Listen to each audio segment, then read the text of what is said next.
on Dr. Phil. She claims her husband kidnapped her kids. He had no right to keep them from me. She hasn't seen them in 46 years. 2 of her long-lost children are here. But this reunion... She remembers you beating her. I have never touched her. ...brings painful memories. Remember poking him with safety pins? Never. Pushing me in the bathtub and cracking my head open? Whoever told you that was a liar. I remember it. How could it be a lie? Let's do it. Here we go. This is a safe place to talk about hard things. Stand by, Dr. Phil. I try to be an emotional compass and point you in the right direction. 5, 4. I am not giving up on you. Go, Dr. Phil.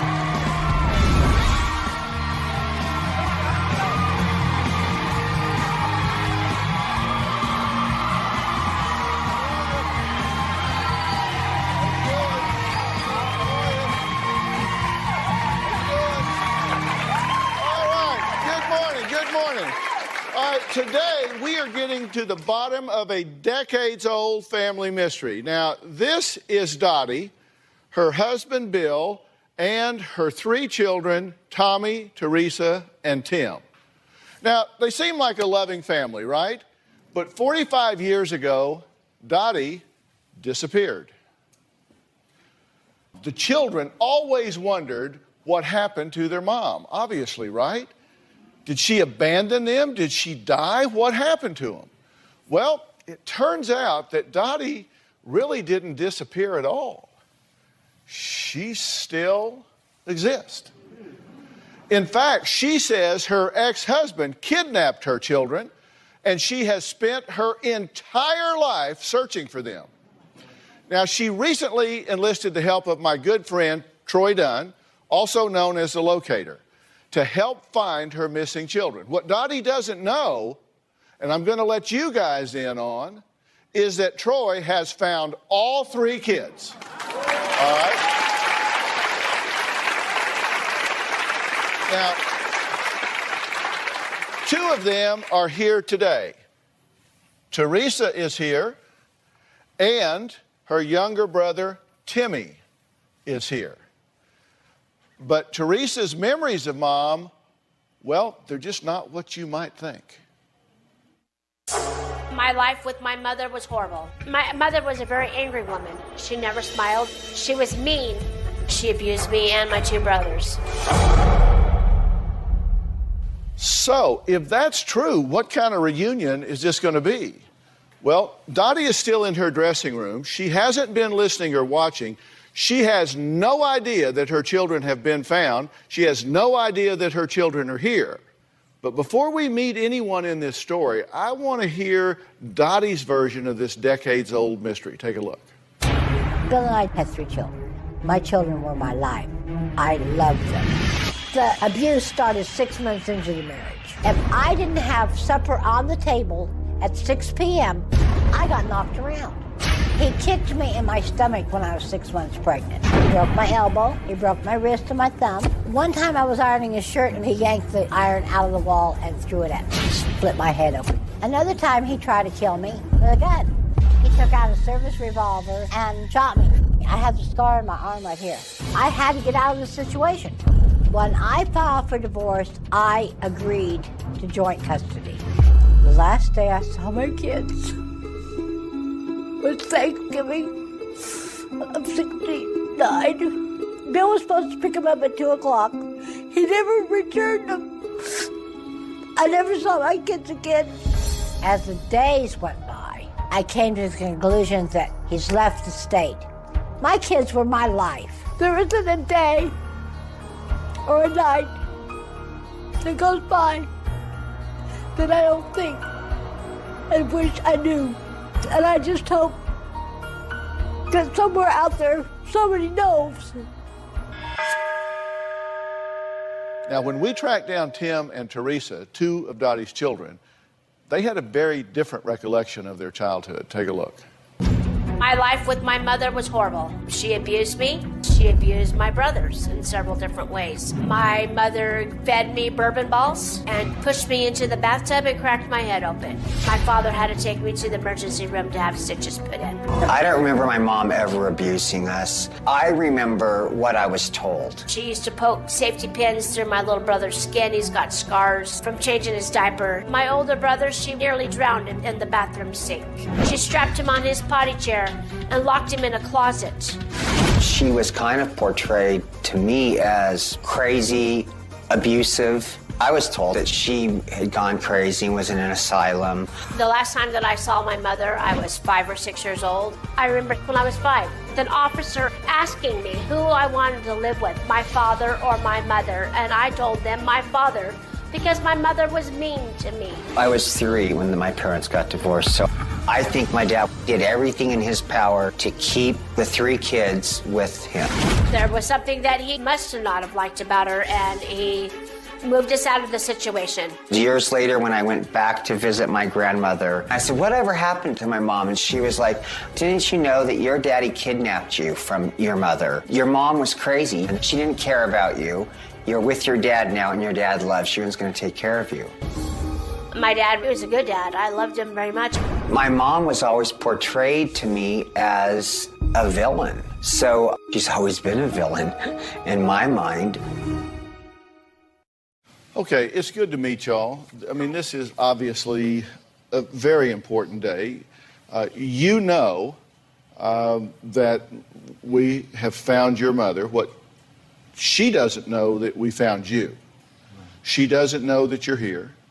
She's not listening to this right now. She's not seeing this right now. We have her sequestered, and she's going to come out soon, and I'm going to talk to her. You do have recollections about your mother, correct? Yes. And they are not warm and fuzzy.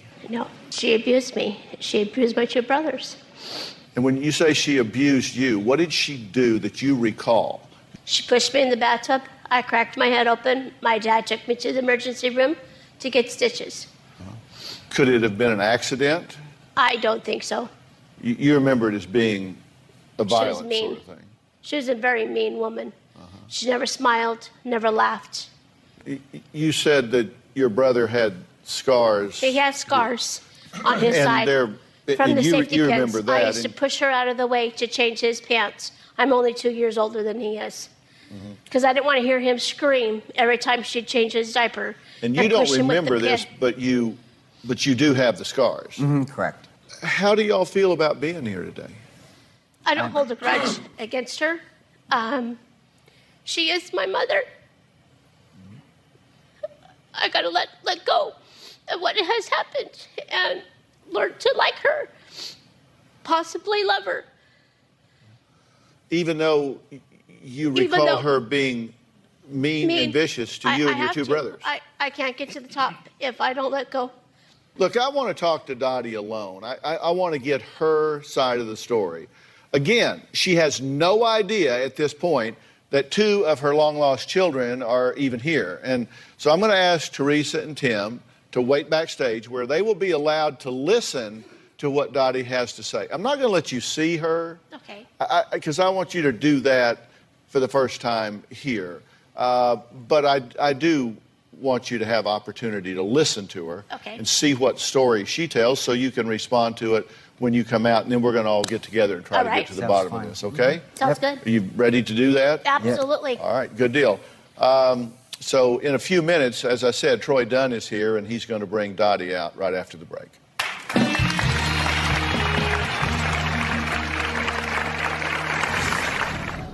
He was supposed to return the children to my parents' home by 7:30 Thanksgiving evening. And you've never seen him again? I haven't seen him since.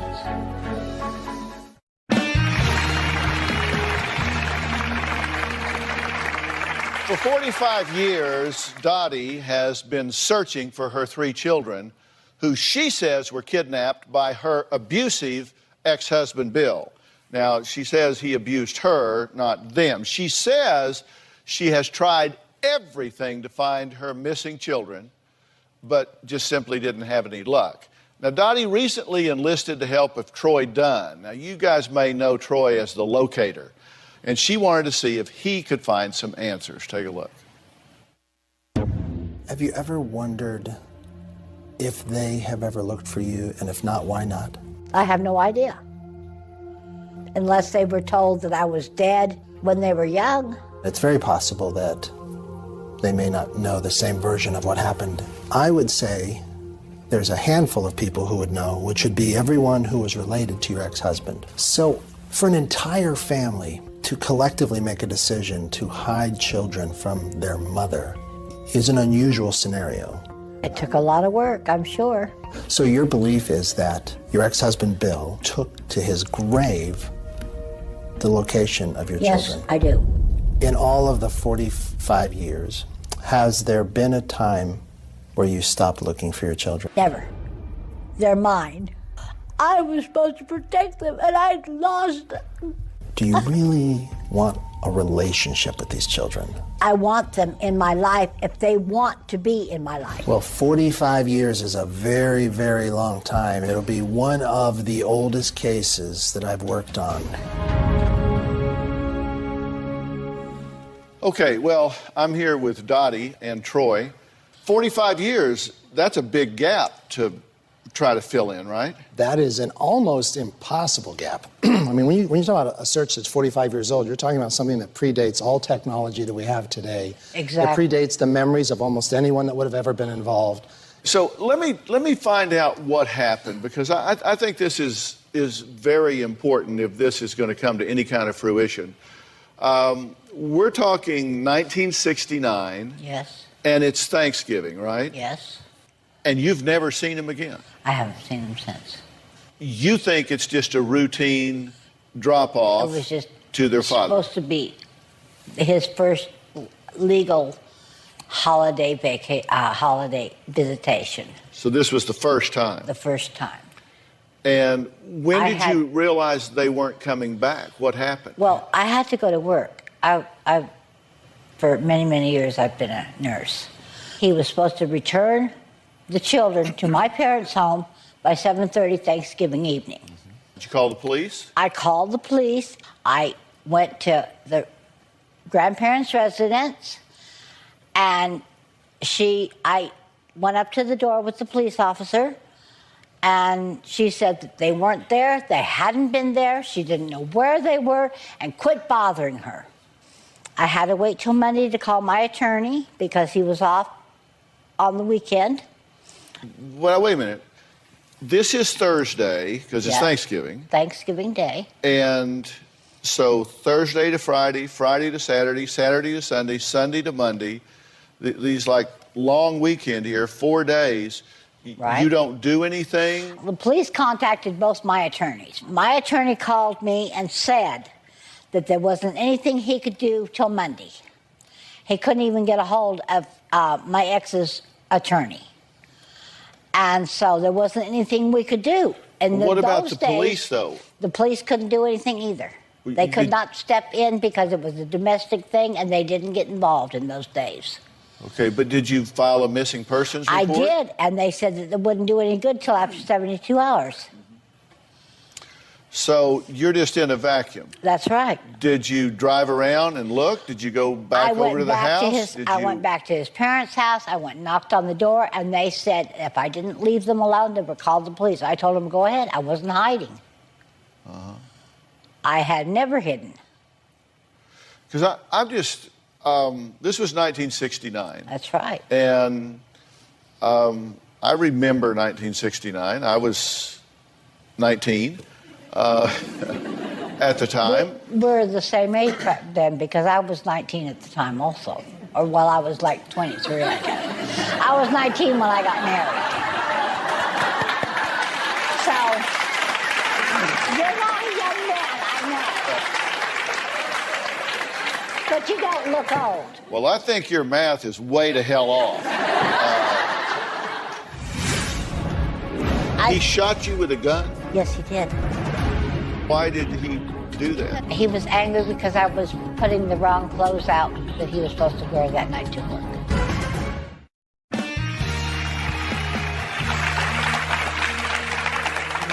you do everything, but you can't find them. So, Troy, it just doesn't smell right to me. She knows where the parents are. The police are there. I came into this with the same unusual feeling that you're having too, but I come into most of these searches trying to be I'm a big believer that there's three sides to every story, his, hers, and the truth, and so I'm always looking for that third version. But honestly, everything that she tells about that era is accurate. The way that the police handled the situation, the fact that it was a holiday weekend in a small town where things shut down.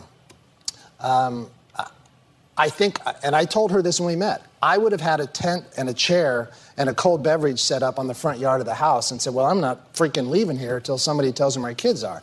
She took a different approach, which is she came back to the house a few times. But in 1969, a 19-year-old girl, I think she used all the resources she knew to use. She went to the house, she went to the police, she went to her attorney. She was 29, by the way, but go ahead.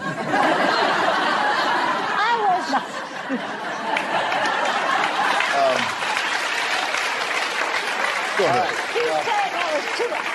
He said I was old enough to know better, but too young to care is what there he's saying. There you go. Well, he gave away your secret. I didn't. I just want to make sure you were clear. I actually believe that Dottie did everything she could do at that, short of kicking in the door.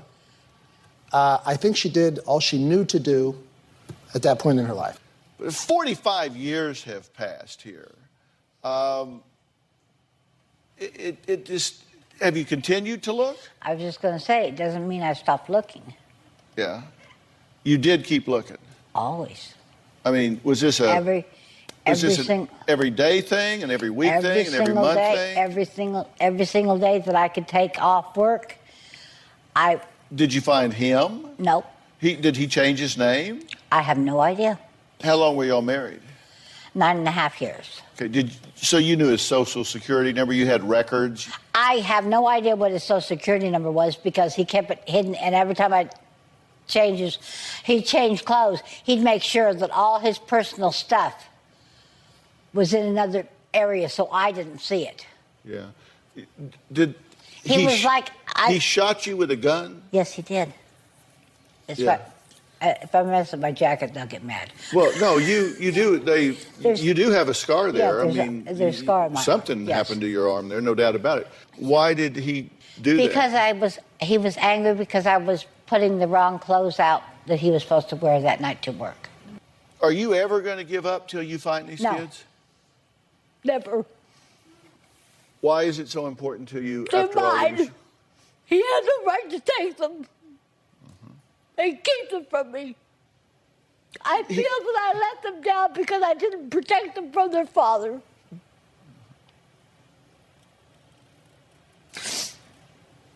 And you're going to want them, if you ever find them, you're going to want them to know. That's right. That you looked. That's right. And I never abandoned them. I've always loved them. I'll always love them. They're mine. God gave them to me.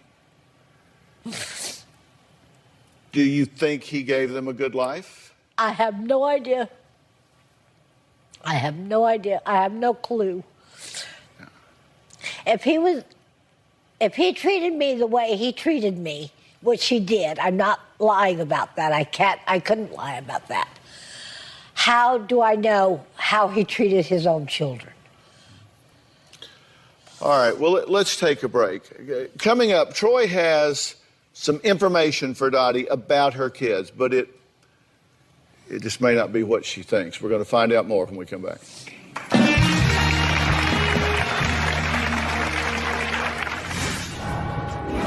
he has found out information about your children. Are you ready to hear what he's found out, good, bad, or indifferent? I don't care what it is.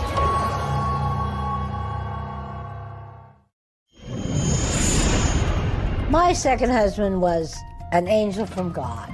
He was real supportive of me because I miss being a mom. I wanted to be a mom to somebody. I applied and was accepted as a foster parent. I have not stopped looking for my children. I'll continue looking for my children. My life is hollow without my children. not only incomplete, it's totally hollow. I know that I have surrogate grandchildren and children. And they're smart kids and they're bright kids and they love me and I love them. But nobody can ever replace what came from your body. 45 years ago, Dottie says her 3 children were kidnapped by her ex-husband, Bill. Dottie says that she has spent over 4 decades searching for her missing children, but had no luck. So she reached out to my good friend Troy Dunn, otherwise known as the locator, and he has found out information about your children. Are you ready to hear Yes. what he's found out, good, bad, or indifferent? I don't care what it is. First off, were you able to identify the existence of these 3 children? Yes, we were able to confirm that there were 3 people with those names. And are they alive? Teresa is alive. Tommy is alive. And Timmy is alive. Oh, thank God. Thank God. I knew they weren't dead. I just knew it. Well, he not only found out they're alive, he found out where they were. And, of course, the question then becomes, do they want to meet you? Did they want to meet me? Teresa and Timmy have said under the right circumstances they would be willing to meet you. And they consider this place, this moment, this time to be the right circumstance, and they are here. Really? They are Babies here. are here. Would you like to meet them now? Please. Yes, Right. please. Teresa, Timmy, come on out. Oh, my goodness.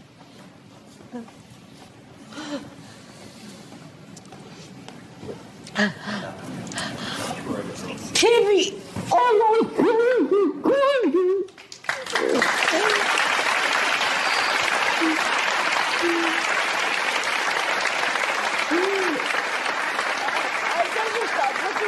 I never stopped looking for you, baby girl. Never. Oh, my goodness.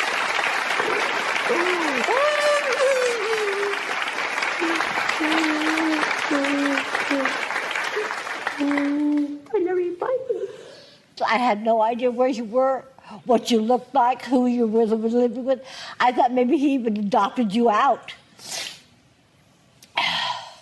You're gorgeous. You look just like me. Sound just like you too.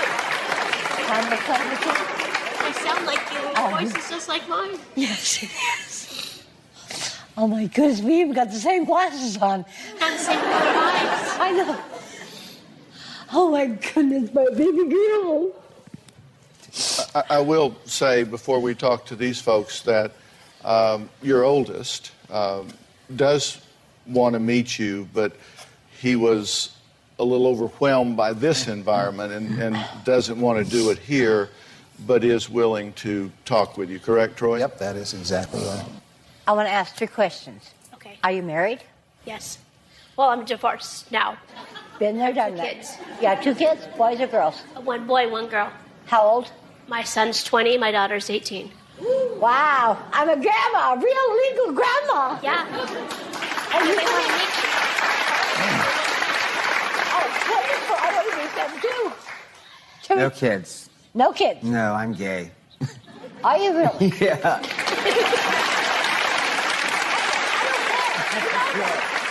All right, let's take a break right quick. Teresa and Tim, and listen, we, as I say, we deal with reality here. And Teresa and Tim say that their memories of their childhood don't even almost match up with their mother's memory of their childhood. We'll talk about that when we come back. That's bad.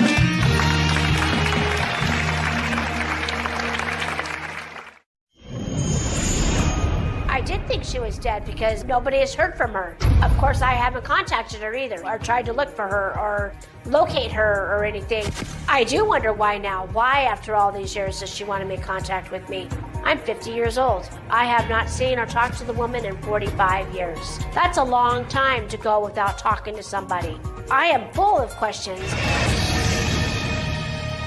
Well, after 45 years of desperately searching for her missing children, Troy Dunn did the impossible. He closed the 45-year gap, and the family just reunited moments ago. Now, here's the deal. These two have a version of history that is very different from Mom. She says that you were flat out abusive of her and her brothers. What do you want to say? You don't remember feeding me bourbon balls and pushing me in the bathtub and cracking my head open? Never. I never did that to you. Whoever told you that was a liar. How could it be a lie? I remember it very well. It wasn't by me. It was by you. No, it wasn't, baby. I swear to God, it was not by... I never touched you. You don't remember strapping Tommy to his potty chair and locking him in the closet? Never. I never locked anybody in the closet. I got locked in the closet. Your father shot me with a gun in the closet. Remember poking him with safety pins? I never poked anybody when he changed with his pants? No, never. Ever. I didn't ever physically abuse any of my children. Ever. You didn't fight for us, though. I did fight for you. I don't know. I don't know. I've personally never been a parent, but I would have never, ever given up looking for my kids. Ever. I didn't. Even if it was knocking down a door. I did not give you away. You were taken away from me by your father. I never gave you away. I never stopped fighting for you. I've never stopped looking for you. I looked in 3 different counties and 5 different states. He found me. He's the expert. Thank you, Donie. But here's the...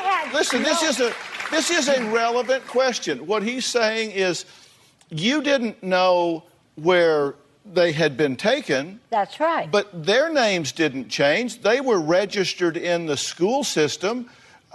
You would only have to check 50 different states to find them registered in the school system somewhere. And what he's saying is 45 years is a huge gap that it took Troy's amazing expertise to close, but at the time they were missing, you had the ability to call schools. You had the ability to reproduce those records. I did call schools, and I was told that their records were private. I could not touch them. No, you're their mother. Why did they give you Not in the state of California. You are not a parent unless you have physical custody of that child. That's just simply not true. I don't believe that. That is just simply not true. I swear to God, that is what I was told. You understand that Teresa believes that you didn't look for her because she believes you didn't want her because she remembers you beating her and injuring her as a child. I have never touched her physically, ever.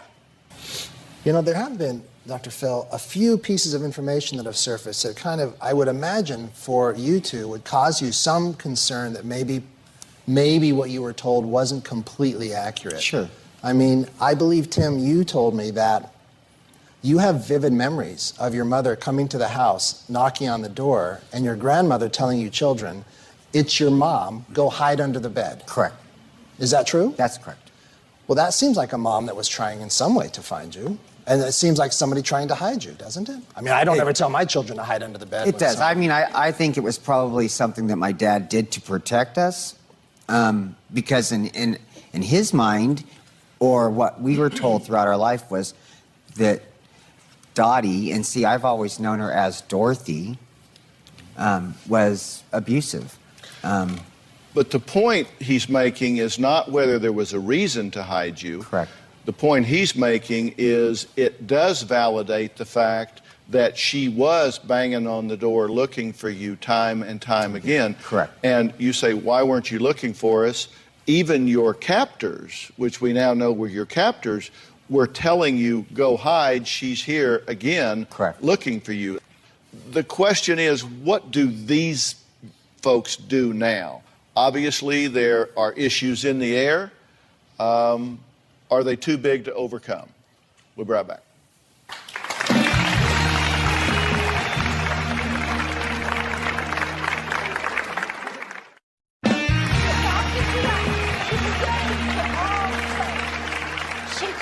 Tim and Teresa just reunited with their mom, Dotie, known to them as Dorothy, after being apart for 45 years. Now, Troy Dunn made this reunion happen, and he's the author of the book Family, The Good F Word, which was recently published, actually, by our publishing company, Bird Street Books.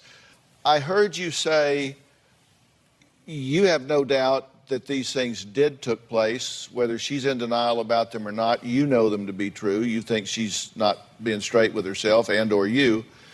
But your point is, whatever. It doesn't matter. I forgive her. You forgive your mother. Exactly. I'll never make it to the top of heaven if I don't forgive her. That's what I remember in my mind. Whether it happened or not, that's what I remember. But I forgive you. You're my mom. You know, she actually...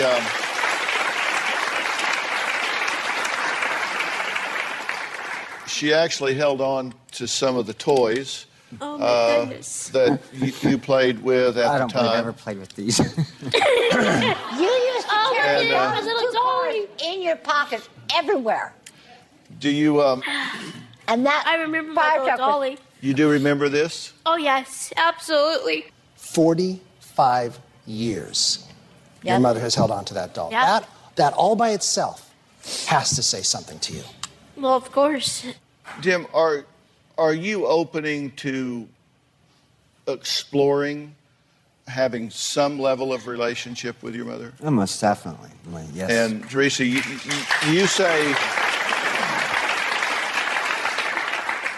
say you forgive her, and people can forgive but not forget, and this is something that obviously weighs very heavily on you. Has this satisfied your curiosity? You need to move on, or are you willing to start a dialogue with your mother and see where it goes? Exactly. I wanna build a relationship with her and see what happens. I would really like my kids to meet her. And you understand that this has to go a step at a time. That's right. Baby steps, honey. Baby steps. I did want to update you on a story that we worked on earlier. 2 years ago, when we met Karen and her husband, Tommy. Karen and Tommy had placed a child for adoption 41 years prior, after Karen became pregnant in high school. Now, Karen was diagnosed with stage 4 lung cancer, and so she was desperate to find that son she had placed for adoption before time was up. You two were high school sweethearts. Yes, we met in our junior year in high school. You had a baby. Yes, right after high school. We just weren't ready at the time. So you placed him for adoption. So we did place him for adoption. It's very common that, unfortunately, sometimes people make mistakes when they're young and then they go off and they go build new lives. But to end up together, married, all these years later, I was very moved by their story. You feel some sense of urgency in this search, correct? Yes, sir, I do. Tell us why. I've been diagnosed with stage 4 lung cancer. I am so grateful to be able to tell you he's alive and he's here. Let me introduce your son, Dave.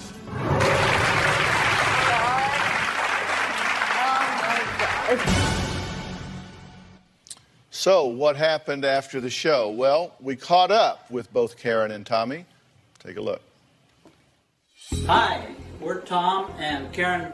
Dr. Phil and Troy Dunn found and introduced us to our son that we hadn't seen since birth 42 years ago. And we continue to enjoy and love and cherish the time we have with our son and his family. We have a wonderful 12-year-old grandson. We've had some grand experiences that we've never had in our lives, such as having Christmas and birthdays and things that have brought tremendous joy into our lives with our new family. We'd like to take this opportunity to thank Dr. Phil, thank Troy Dunn. It just couldn't be more wonderful. Better. Gets better and better. Well,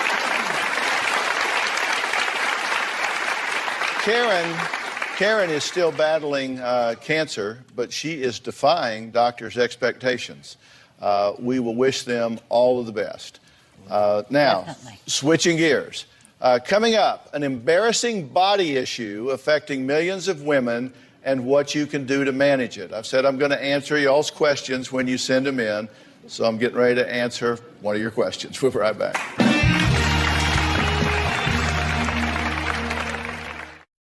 It's no secret that as you get older, your body begins to change, right? I wasn't always bald, at least this bald. And for some people, like my next guest, certain body changes can feel embarrassing at times. Take a look. When I get the urge to go to the restroom, I have no time to wait. It's 0 to 60. I have to locate a restroom immediately. Laughing, coughing, sneezing will all result in a certain amount of leakage. The incontinence will range from a little bit of leakage to a full release of my bladder. In the past year, I've had to throw away between 10 and 12 pair of underwear. My kids know me for my various dances and facial expressions as I feel the urge coming on the dude. It's a kind of traditional John Wayne cowboy walk. I then go to the mermaid. My knees are pinched together, and in the unfortunate event of an accident, I just kind of walk like a zombie until I get to my location to clean up. I feel it's hard for women to talk about this topic because of the stigma. I believe it is taboo. Is this type of incontinence normal? If so, how do I move past the stigma and start living my life again? Well, Cindy's here along with Dr. Rachel Ross from the medical show, The Doctors. Good to see you again. As well as author and journalist Barbara Hannah Grefferman. So welcome to all three of you. Barbara, what do you say about this? Well, thank you so much for bringing us all together to talk about this very, very important thing that actually happens to over 40% of women over 40, believe it or not. And it's a sensitive bladder, also known as incontinence, that can also cause a bladder to leak. And that happens very often. And it can be a result of weight gain, childbirth, some medications that you're taking. Yes. It can be a side effect of another common illness. And so as you get older, there are some things that we can do that can just make this a little more comfortable. Absolutely, but really the key, though, is to never feel embarrassed about this, because clearly you're not alone. No. Millions and millions of women are also going through this, and that's essential. You never want to stop living your life. You never want to stop being afraid to cough or sneeze or stop doing the things you love to do. You've actually found out that you weren't the only one experiencing this, right? Because when it happens, you get to thinking, I don't want to let anybody know about this, right? Absolutely. As women, we sometimes talk about very intimate details of our personal lives. And it wasn't until I read about the show, signed up, that I realized in discussing with my friends that a lot more of them were going through this, and just nobody's ever discussed it. And as I spoke with them, 12, I believe I polled 12, 11 of my friends confessed to having some form of stress or urinary incontinence. Really? Yes. Really? 11 out of 12 of your friends? Yes. Rachel, there are different treatment options, right? Absolutely. There are plenty of different treatment options out there, including behavioral treatments. And if you've spoken to your doctor about that, bladder training is one big thing that we do, and also pelvic floor strengthening. The pelvic floor muscle exercises are something every woman should be doing, whether they have this or not. And they're so easy to do, so discreet, you can just sneak them into your daily lives. No one standing ever has in line to know at the that you're doing supermarket. them. And the best part watching of it Dr. Phil on TV. Yes, yes. All of those things. All and of course, those there are some quick Please don't make her laugh. Exactly. But these are all some new chairs. Just as important, though, is being prepared with the right protection. Yes. Right? Now, Always has come out with a new line of products called Always Discreet, with liners and pads and also disposable underwear. This line also has a dual leak guard barrier, which is key. So with there being so many options out there, as well as in-office procedures, particularly talk to your doctor about which option is going to be right for you. Because I noticed also you said that you wear more skirts now. Yes. Because it's much easier access when you're actually going to the bathroom. So absolutely. It really does sound like the disposable underwear are the best option for you. Whichever you choose, you really want to look at sensitive bladder in the face and say, you know what, you're not ruling my life. And the topic that you brought up is just opening up this a whole new world for women. So you're now aware of the fact that there's other options out there. I'm glad you came to talk about it. Did you learn something new? Yeah, I've learned a lot. And Barbara, you're actually going to be on the doctors, and you're going to talk about this. Yes, topic. I actually can't wait because there's so much more to talk about. And until then, I really encourage everyone, including you, Sydney, to go on to alwaysdiscreet.com to find out more tips and to ask more questions very discreetly, anonymously, and also to look at some of the articles that I've written about living your best life. There was one more thing that you wanted to share, Barbara, right? Oh, yes, this is very exciting. Now, the line of Always Discreet products are available at Dollar General. And I'm very, very pleased to tell you that everyone here in the audience is leaving today with a gift card from Dollar General for $75. Thank all of my guests for being here today, especially my good friend Troy Dunn. Troy and his team continue to stand ready to help those searching for a long-lost loved one. You can reach Troy at troythelocator.com. Troy's book, Family, the Good F Word, is available through our own publishing company, Bird Street Books. I'd also like to thank Dr. Rachel Ross and Barbara Hannah Grufferman. Thank you guys for enlightening everybody on this, and thank you for being willing to talk about it. For more information on today's show, be sure to check out drphil.com. We'll see you next time.